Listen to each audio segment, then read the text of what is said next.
తెలంగాణ అసెంబ్లీలో తాగునీటి సమస్యపై చర్చ జరిగింది. రాష్ట్రంలో భూగర్భ జలాలు అడుగంటాయని బీఆర్ఎస్ ఎమ్మెల్సీ తాతా మధుసూదన్ ఆరోపించారు. హైదరాబాద్తో పాటు గ్రామీణ ప్రాంతాల్లో తాగునీటి సమస్య అధికంగా ఉందని ఎద్దేవా చేశారు. అయితే తాగునీటి సరఫరా చేసే వాటర్ ట్యాంకర్లను ప్రభుత్వం అడ్డుకుంటుందని విమర్శించారు.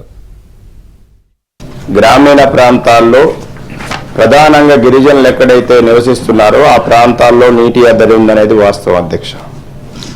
ఇక్కడ రెండు విషయాలు అధ్యక్ష. ఒకటి, హైదరాబాద్కు సంబంధించి రాష్ట్రంలో 1/3 of the population living in Hyderabad అధ్యక్ష.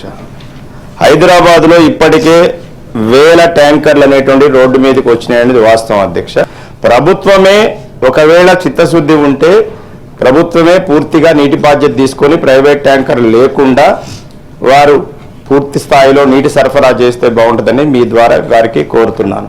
లేకపోతే ప్రైవేట్ ట్యాంకర్స్ మీద కేసులు పెట్టబాకండి, అలో చేయండి అని ప్రజల్ని ఇబ్బంది పెట్టొద్దనేది మీ ద్వారా వారికి కోరుతున్నాను. హైదరాబాద్కు సంబంధించి ఈరోజు ప్రాబ్లం ఏంటంటే మిషన్ భగీరథ ప్లాంట్స్ అనేటువంటి ప్రాపర్గా పనిచేయటం లేదు. వాటికి కావలసినటువంటి నిధులు అనేటువంటిది సకాలంలో అందట్లేదు. అక్కడ ఉద్యోగాల జీతభత్యాలు అందట్లేదు. అలాగే మెయింటెనెన్స్ సంబంధించింది కూడా ప్రాపర్గా మెయింటెనెన్స్ దానివల్ల ఇబ్బందులు అవుతున్నాయి.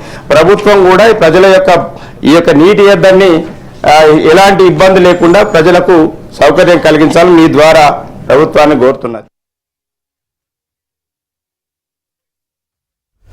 బీఆర్ఎస్ ఆరోపణలపై మంత్రి సీతక్క స్పందించారు. ప్రస్తుతం తాగునీటి సరఫరాలో ఎలాంటి సంక్షోభం లేదన్నారు. వేసవిలో తాగునీటి కోసం రిజర్వాయర్ల దగ్గర ఏర్పాట్లు చేశామని మంత్రి సీతక్క అన్నారు. తప్పకుండా నీటి సంక్షోభం లేకుండా, సంక్షోభం అయితే ఇప్పటివరకు రాలేదు. అంతరాయాలు అక్కడక్కడ ఇంటరప్షన్స్ ఉన్నాయి. పైప్ లైన్ పలిగిపోవడమో, బోరు చెడిపోవడమో, లేదా అక్కడ ఏదన్నా ఇబ్బంది రావడమో ఇట్లాంటివి ఉన్నాయి. వాటిని వెంటనే మేము సరి చేసుకుంటున్నాం.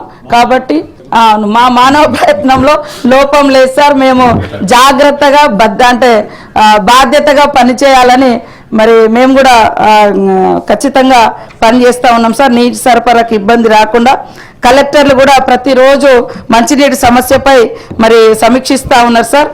అదేవిధంగా ఎక్కడ కూడా నీళ్లు ఎంత ఉన్నాయి, ఒకవేళ అవి డెడ్ స్టోరేజ్లోకి పోతే ఏం చేయాలని కూడా ఆల్టర్నేట్ చేసుకొని పెట్టుకున్నాము.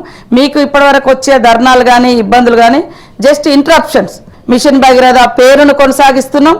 ఆ పథకాన్ని కూడా ముందుకు తీసుకుపోవాలనే కృషి చేస్తూ ఉన్నాం అధ్యక్ష. కాబట్టి మేమున్నప్పుడు 100% ఇచ్చినాం, మీరు వచ్చినాక ఇయ్యలేదు అనడం ఇది కరెక్ట్ కాదు.